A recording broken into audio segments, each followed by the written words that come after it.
Ah bah te voilà. Oula Greg. Je suis équipé pour pas me blesser si je glisse. Non mais là on va faire du trail en fait, hein. Donc tu peux enlever quelques épaisseurs. Mais reviens. Le trail, c'est de la pratique de la course à pied en terrain varié. Donc ça peut être en montagne, ça peut être en campagne, ça peut être en tout cas c'est sur des sentiers en extérieur. Et le trail blanc, c'est de la course à pied sur neige. En général, on est plutôt sur des courtes distances, on est plutôt entre 10 et 30 km. Et puis après, on retrouve un dénivelé qui peut aller de 800, 1000 mètres, 1500 mètres.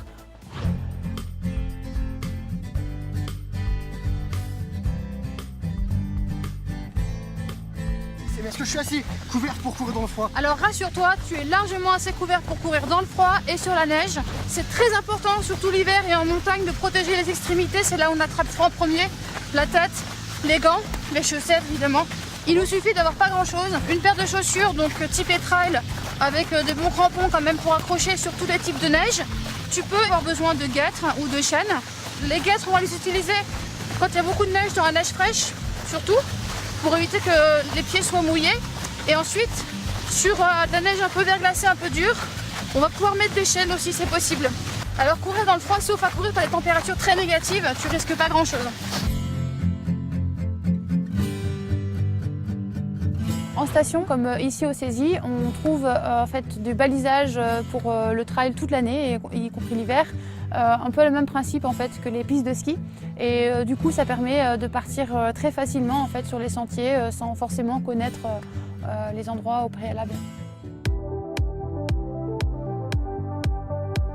C'est complètement différent de courir l'hiver de l'été parce que sur la neige, on ne va pas du tout retrouver les mêmes appuis, on ne va pas du tout retrouver les mêmes sensations.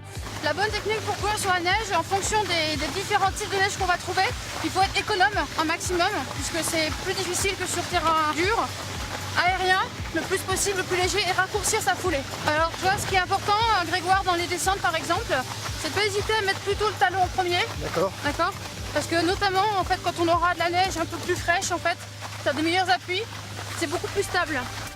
Donc là Grégoire, n'hésite pas à lancer les pieds en avant.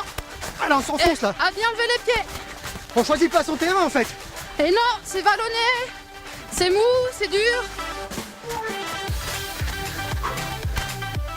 Ce qu'il faut surtout pas oublier, c'est de bien s'hydrater. Bah oui, j'ai pas forcément envie de boire quand il fait froid. Mais justement, il faut boire sans avoir soif. Faut boire sans avoir ça. Attends, j'ai toute la montée pour y réfléchir à ça. Donc bien relever, bien respirer. Allez, redresse-toi un peu. Et prends ton temps bien dans les montées. Voilà, parfait. J'ai plus envie de parler là. Ah là, je peux plus boire et courir, je suis cramé là.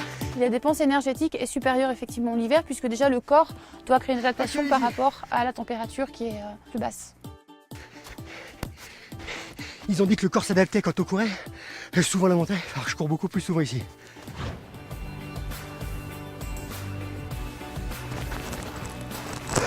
Je me suis arrêté 2 secondes pour respirer, il m'a dit qu'il m'attendait. Ils m'ont largué, je suis perdu. Je sais pas où je suis. Bon bah je rentre à Paris. C'est par là-bas. 5 jours et 1 heure, il y a marqué sur mon GPS. 5 jours et 1 heure.